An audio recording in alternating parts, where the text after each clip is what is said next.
Quand Dieu se tait, ce n'est pas l'abandon. C'est une séparation intentionnelle. Peu comprennent pourquoi reste jusqu'à la fin. Vous priez, mais le ciel reste silencieux. Vous cherchez Dieu, mais il semble avoir disparu. Et si je vous disais que ce silence n'est pas une épreuve mais une séparation, persévérez jusqu'au bout, car cette vérité transformera votre vie spirituelle. Mes bien-aimés, combien d'entre nous ont déjà ressenti ce vide profond, ce silence assourdissant du ciel, et se sont demandé pourquoi Dieu semblait si distant, si absent? Aujourd'hui, je vais vous révéler une vérité que peu comprennent vraiment. Il y a dans les Écritures une sagesse qui échappe à beaucoup de croyants sincères. Charles Spurgeon, ce grand prédicateur que l'on surnommait le prince de la prédication, disait quelque chose de profondément troublant à ses fidèles. Il affirmait que le silence de Dieu n'est jamais sans raison, et que parfois ce silence est en réalité une forme de séparation divine. Spurgeon comprenait ce que tant de chrétiens aujourd'hui peinent à saisir. Le silence céleste n'est pas toujours un test de foi ou une période de formation spirituelle. Parfois, mes amis, c'est bien plus grave que cela. C'est une séparation intentionnelle, un retrait progressif de la présence divine dans votre vie. Et cette réalité devrait nous faire trembler jusqu'au plus profond de notre être. Spurgeon enseignait avec conviction que Dieu ne retire jamais sa présence sans motif légitime. Il y a toujours une cause, toujours une raison spirituelle profonde derrière ce silence qui nous glace le cœur. Pensez à ces moments où vous avez prié avec ferveur, où vous avez ouvert votre Bible en quête de direction, où vous avez crié au Seigneur dans vos nuits les plus sombres et tout ce que vous avez reçu en retour fut un silence pesant, un vide qui semblait engloutir toutes vos supplications. Vous vous êtes peut-être dit que c'était une épreuve passagère, que votre foi était simplement testée comme celle de Job. Mais avez-vous considéré une autre possibilité, plus troublante encore? Et si ce silence était en fait la réponse elle-même? Et si Dieu, dans sa justice parfaite et sa sainteté absolue, avait choisi de se retirer de votre vie pour une raison que vous n'avez pas encore comprise? Cette pensée devrait nous conduire à un examen de conscience profond et sincère. Car voyez-vous, mes frères et sœurs, le silence de Dieu est toujours éloquent pour ceux qui ont des oreilles pour entendre. Dans le livre des Psaumes, au chapitre 50, verset 21, Dieu déclare quelque chose de terrifiant. Il dit à l'homme impie, « Tu faisais ces choses, et je me suis tu. Tu t'es imaginé que je te ressemblais, mais je vais te reprendre et tout mettre sous tes yeux. » Voyez-vous cette vérité puissante? Dieu se tait, oui, mais son silence n'est pas indifférence. C'est un silence chargé de signification, un silence qui précède souvent un jugement ou une révélation majeure. Le silence divin devient alors un miroir dans lequel nous devrions nous regarder honnêtement. Spurgeon expliquait à ses assemblées que lorsque Dieu se tait, il nous laisse face à nous-mêmes, face à nos choix, face à nos compromis spirituels. Ce silence nous prive du réconfort immédiat de sa voix pour nous forcer à regarder en face ce que nous sommes devenus. Combien d'entre nous ont continué à pécher pensant que le silence de Dieu était une forme d'approbation tacite? Combien ont interprété l'absence de jugement immédiat comme une permission de continuer dans leur voie tordue? C'est précisément là que réside le danger mortel. Nous imaginons que Dieu nous ressemble, qu'il tolère nos compromis, qu'il ferme les yeux sur nos petits arrangements avec la vérité. Mais écoutez bien cette parole solennelle.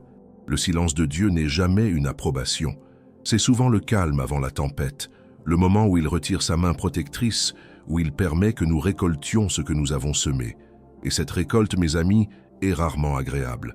Elle est souvent amère, douloureuse, dévastatrice même. Regardez l'histoire du roi Saül dans le premier livre de Samuel. Cet homme avait été choisi par Dieu, oint pour diriger son peuple, établi dans une position d'autorité divine. Pourtant, par sa désobéissance répétée, par son orgueil croissant, par son mépris progressif des commandements divins, Saül s'est séparé lui-même de la présence de Dieu. Et qu'est-il arrivé? Au chapitre 28, nous lisons que Saül consulta l'Éternel, mais l'Éternel ne lui répondit point, ni par des songes, ni par l'Urim, ni par les prophètes. Quel silence terrible! Quel vide horrifiant pour un homme qui avait autrefois connu la présence manifeste de Dieu. Ce n'était pas un test de foi, ce n'était pas une période de formation. C'était une séparation définitive, un retrait de la présence divine causé par la rébellion persistante de Saül. Et voici ce qui est encore plus tragique. Dans son désespoir, Saül ne s'est pas repenti. Il n'a pas cherché à comprendre pourquoi Dieu s'était tu, Au lieu de cela, il a cherché des réponses ailleurs, dans les ténèbres, auprès d'une nécromancienne. Il a violé les lois mêmes qu'il était censé faire respecter. Le silence de Dieu l'a poussé non pas vers la repentance, mais vers une rébellion encore plus profonde. C'est le piège mortel dans lequel tant de croyants tombent aujourd'hui. Face au silence divin, au lieu de s'examiner honnêtement, au lieu de rechercher ce qui pourrait avoir brisé leur communion avec le Très-Haut, ils se tournent vers d'autres sources. Ils consultent des prédicateurs qui leur disent ce qu'ils veulent entendre. Ils cherchent des expériences spirituelles sensationnelles qui masquent l'absence réelle de Dieu dans leur vie. Ils s'entourent de bruits religieux pour ne pas avoir à affronter le silence accusateur du ciel. Mais tout cela n'est qu'illusion, qu'échappatoire temporaire face à une réalité spirituelle qu'ils refusent d'accepter. Le silence de Dieu, mes bien-aimés, est souvent son dernier avertissement avant une séparation plus grave encore. Si vous ressentez ce silence aujourd'hui, si vos prières semblent rebondir contre un ciel d'airain, si votre Bible semble muette et sans vie entre vos mains, ne vous précipitez pas pour chercher du réconfort ailleurs. Arrêtez-vous, réfléchissez profondément, examinez votre cœur avec honnêteté brutale. Qu'y a-t-il dans votre vie qui pourrait avoir érigé un mur entre vous et votre Créateur? N'oubliez pas de vous abonner à cette chaîne pour continuer à recevoir ces vérités qui transforment les vies. Activez la cloche de notification pour ne manquer aucune de nos prédications. Et si vous voulez approfondir votre intimité avec Dieu, je vous encourage fortement à découvrir notre guide 21 jours pour restaurer votre intimité avec Dieu. Vous trouverez le lien dans le premier commentaire épinglé sous cette vidéo. Ce ressource pourrait être exactement ce dont votre âme a besoin en ce moment. Quel est donc ce péché caché qui fait fuir la présence de Dieu? Quelle est cette idole secrète que vous avez installée sur le trône de votre cœur à la place du Seigneur? Car voyez-vous, mes amis, Dieu ne se retire jamais sans raison. Sa séparation est toujours une réponse à notre propre éloignement initial. Nous aimons penser que nous nous sommes éloignés de Dieu, mais la vérité biblique nous enseigne quelque chose de différent.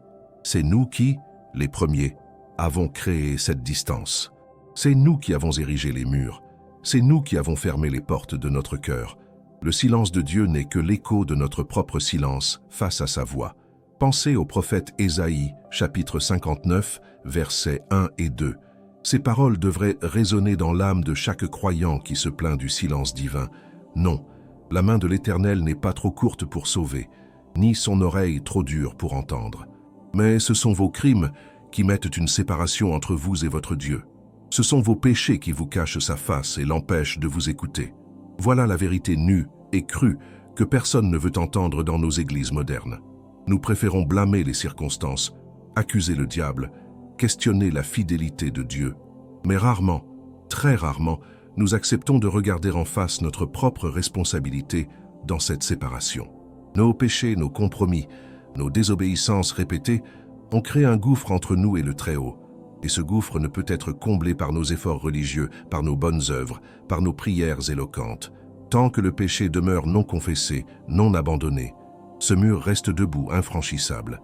Dieu se tient de l'autre côté, non pas indifférent, mais dans sa sainteté parfaite qui ne peut cohabiter avec l'iniquité. Comprenez bien ce que je vous dis aujourd'hui. Le silence de Dieu est souvent sa manière miséricordieuse de vous réveiller. C'est son dernier appel avant que la séparation ne devienne permanente. C'est comme un père qui, après avoir averti son enfant encore et encore, finit par se taire, laissant l'enfant faire face aux conséquences naturelles de ses choix. Ce silence n'est pas cruauté, c'est pédagogie divine. C'est l'amour sévère d'un père qui sait que parfois, ses enfants n'apprennent que dans la douleur de l'absence. Mais attention, mes bien-aimés, car ce silence peut devenir permanent si nous n'y répondons pas avec repentance. Regardez l'histoire du peuple d'Israël dans le livre des Juges. Quel cycle tragique et répétitif nous y découvrons. Le peuple se détourne de Dieu, s'adonne à l'idolâtrie, adopte les pratiques des nations païennes qui l'entourent. Et que fait Dieu? Il se retire. Il permet que ses ennemis les oppriment.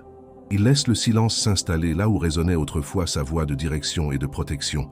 Ce n'est que lorsque le peuple crie dans sa détresse, lorsqu'il reconnaît enfin son péché, lorsqu'il se repent véritablement, que Dieu suscite un libérateur. Mais remarquez bien ce détail crucial. Dieu ne répondait pas immédiatement à leur premier cri. Il attendait la vraie repentance, celle qui vient d'un cœur brisé, celle qui abandonne réellement les idoles. Combien de fois crions-nous à Dieu dans notre détresse, non pas parce que nous regrettons notre péché, mais simplement parce que nous en subissons les conséquences douloureuses. Combien de fois nos prières sont-elles motivées par le désir d'échapper aux problèmes, plutôt que par un véritable dégoût de ce qui a causé notre séparation d'avec Dieu? C'est cette différence que Dieu discerne avec une clarté parfaite. Il voit au-delà de nos larmes. Il pénètre au-delà de nos mots pieux. Il connaît la véritable motivation de notre cœur. Et si notre repentance n'est que superficielle, si elle n'est qu'un stratagème pour obtenir son aide sans vraiment changer notre vie, alors son silence persistera. Dans le livre de Proverbes, chapitre 1, versets 24 à 28, la sagesse personnifiée prononce des paroles qui devraient nous faire trembler. « Puisque j'appelle et que vous résistez, puisque j'étends ma main et que personne n'y prend garde, puisque vous rejetez tous mes conseils et que vous n'aimez pas mes réprimandes, moi aussi, je rirai quand vous serez dans le malheur, je me moquerai quand la terreur vous saisira. Alors ils m'appelleront, et je ne répondrai pas. Ils me chercheront, et ils ne me trouveront pas. » Quelle déclaration terrifiante! Il existe un point de non-retour dans notre relation avec Dieu. Il existe un moment où l'appel divin cesse, où la main tendue se retire définitivement. Ce n'est pas que Dieu change ou qu'il manque de miséricorde, c'est que notre cœur est devenu si endurci, si imperméable à sa voix, que même sa présence ne pourrait plus nous transformer. Nous sommes devenus comme ces terrains pierreux dont Jésus parle dans la parabole du semeur. La parole ne peut plus pénétrer, ne peut plus prendre racine, ne peut plus produire de fruits. Et dans sa sagesse douloureuse, Dieu respecte notre choix. Il nous laisse aller dans la direction que nous avons obstinément choisie. Mais écoutez-moi bien, car il y a encore de l'espoir pour celui qui reconnaît cette vérité aujourd'hui. Si vous lisez ces mots, si vous entendez cette prédication, si votre cœur est encore capable d'être touché par cette vérité, alors il n'est pas trop tard. Le fait même que vous soyez troublé par ce message est la preuve que l'Esprit de Dieu travaille encore dans votre vie. Le silence de Dieu n'est pas toujours définitif. Pour beaucoup, c'est un passage, une vallée sombre à traverser qui mène à une intimité plus profonde avec lui. Mais cela exige de notre part une honnêteté brutale, une repentance sincère, un abandon total de tout ce qui a créé la séparation. Jérémie, le prophète des larmes, nous donne cette parole d'espoir au chapitre 29, verset 13. « Vous me chercherez et vous me trouverez, si vous me cherchez de tout votre cœur. » Voilà la clé, mes amis, de tout votre cœur. Pas avec une partie de votre cœur tout en gardant l'autre partie attachée à vos idoles, pas avec sincérité partielle, tout en maintenant vos compromis secrets. De tout votre cœur signifie un abandon total, une consécration complète, une soif dévorante de retrouver sa présence. Trop de croyants veulent la présence de Dieu sans abandonner ce qui l'a fait fuir. Ils veulent sa bénédiction, tout en gardant leur péché. Ils désirent son réconfort sans accepter sa correction. Mais cela ne fonctionne pas ainsi. Dieu ne partage pas son trône avec nos idoles. Il ne cohabite pas avec le péché non repenti. Si vous voulez que le silence se brise, si vous désirez ardemment retrouver cette communion perdue avec votre Créateur, alors il n'y a qu'un seul chemin, la repentance radicale, l'abandon complet de tout ce qui offense sa sainteté, la confession sincère de tout péché caché, l'humiliation profonde devant sa majesté. Ce n'est pas un chemin facile, ce n'est pas une prière rapide ou une décision superficielle. C'est un processus souvent douloureux, où nous devons permettre à Dieu de fouiller dans les recoins les plus sombres de notre cœur, d'exposer ce que nous avons si soigneusement caché, de déraciner ce qui a pris racine dans notre âme. Mais savez-vous, ce qui est encore plus tragique que le silence de Dieu lui-même, c'est de vivre dans ce silence sans même s'en rendre compte. C'est de continuer à jouer à la religion, à réciter des prières mécaniques, à accomplir des rituels vides, tout en étant spirituellement mort. C'est de maintenir une façade de piété alors que l'essence même de notre relation avec Dieu s'est évaporée. Combien de personnes s'assoient chaque dimanche dans les bancs d'église, chantent les cantiques avec enthousiasme, lèvent les mains dans l'adoration, mais rentrent chez elles dans le même état spirituel qu'elles sont venues? Combien traversent l'émotion de la foi chrétienne sans jamais expérimenter la réalité vivante de la présence divine? Ils ont remplacé la relation authentique par une routine religieuse confortable. C'est précisément ce que Jésus condamnait chez les pharisiens. Dans l'évangile de Matthieu, chapitre 15, versets 8 et 9, il cite le prophète Ésaïe en disant « Ce peuple m'honore des lèvres, mais son cœur est éloigné de moi. C'est en vain qu'il m'honore, en enseignant des préceptes qui sont des commandements d'hommes. Voyez-vous cette vérité déchirante? On peut honorer Dieu avec nos lèvres tout en ayant un cœur distant de lui. On peut être religieusement correct tout en étant spirituellement mort. On peut connaître toute la théologie, citer toutes les Écritures, respecter toutes les traditions et pourtant vivre séparé de la présence vivante de Dieu. Le silence de Dieu dans une telle vie ne se manifeste pas par une absence évidente de réponse à la prière. Il se manifeste par une absence de transformation. Il se révèle dans une foi qui ne produit aucun fruit réel, dans une piété qui ne change pas le caractère, dans une religion qui ne touche jamais le cœur profondément. C'est le silence le plus dangereux de tous, car il est imperceptible. La personne continue sa vie religieuse, convaincue que tout va bien, alors qu'en réalité, elle est spirituellement anesthésiée. Elle ne ressent plus la conviction du péché. Elle n'expérimente plus la joie du salut. Elle ne connaît plus l'intimité de la prière. Tout est devenu mécanique, prévisible, sans vie.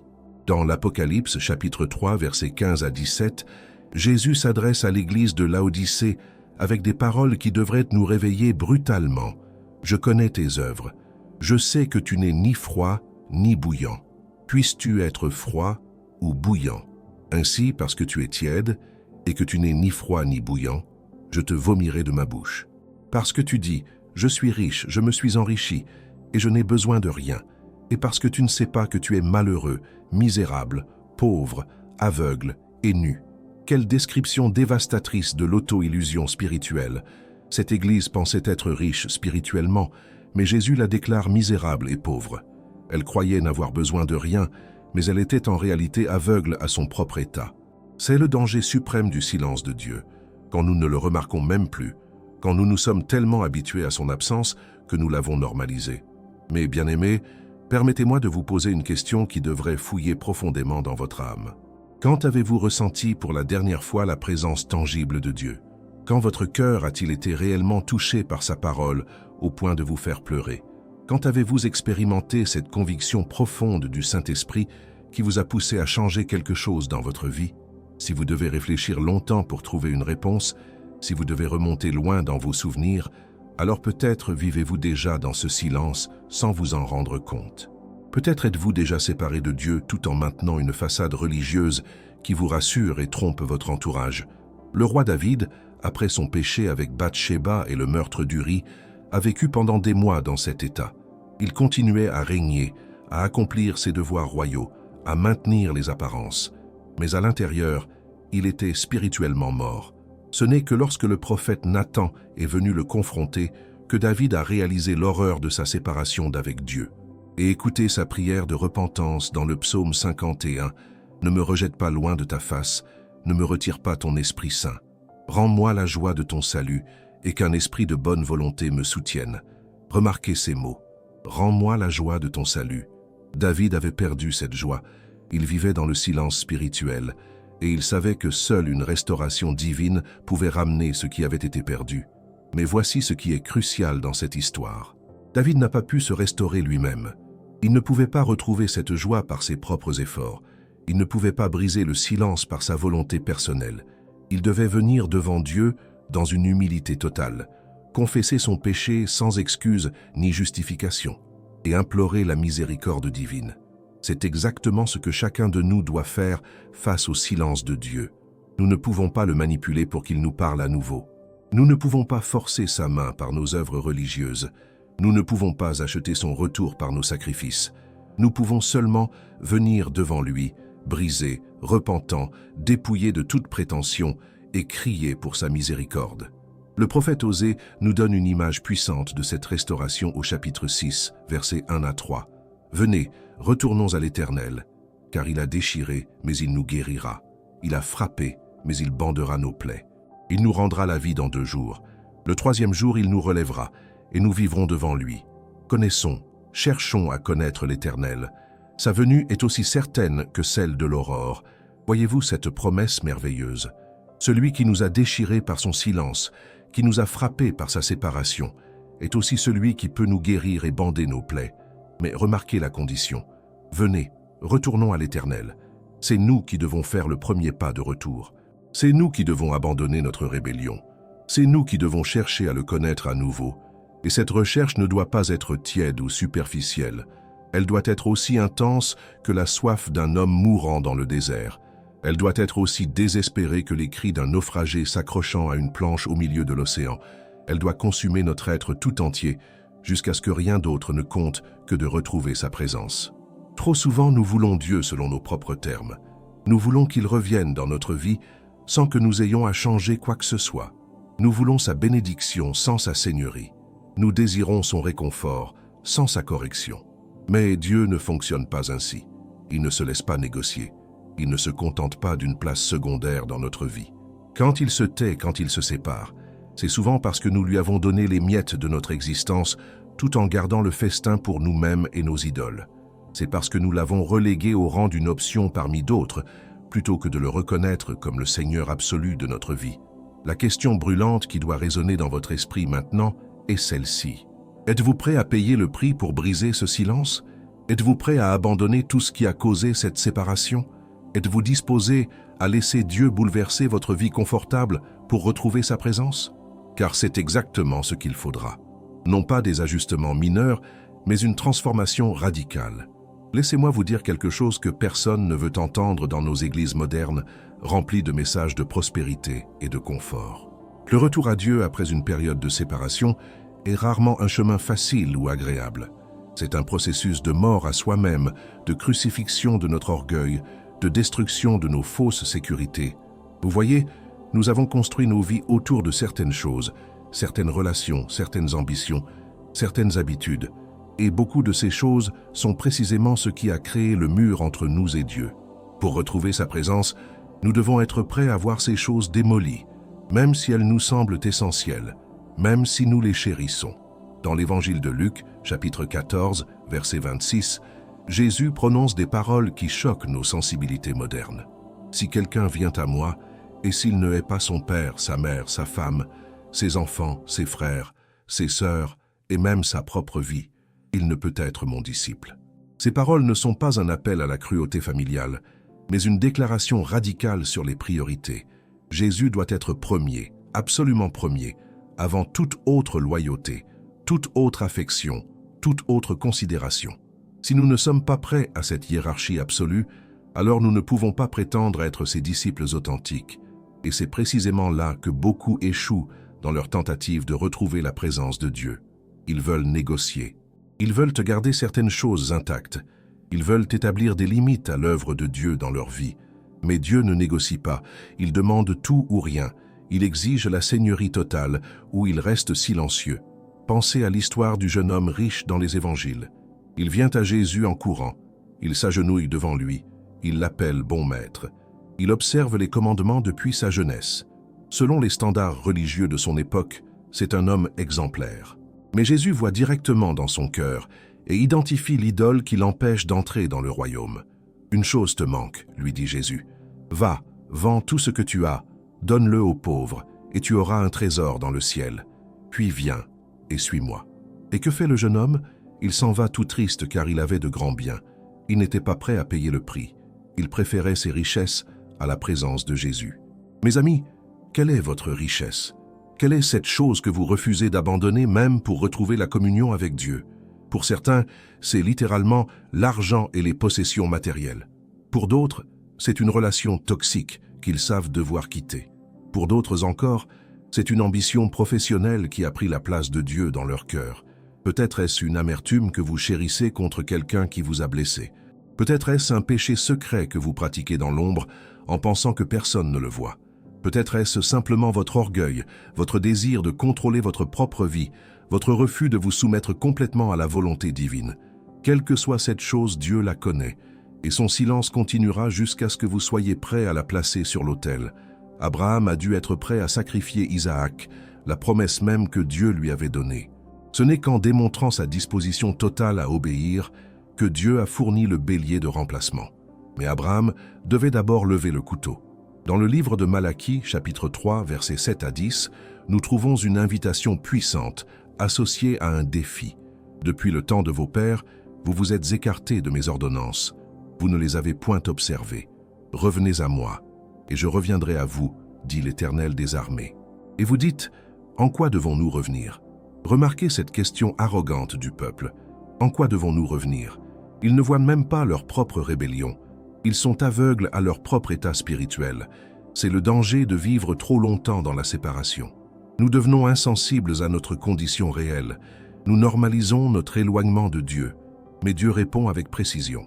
Il les confronte à leurs péchés spécifiques, leurs dîmes et leurs offrandes qu'ils ont retenues.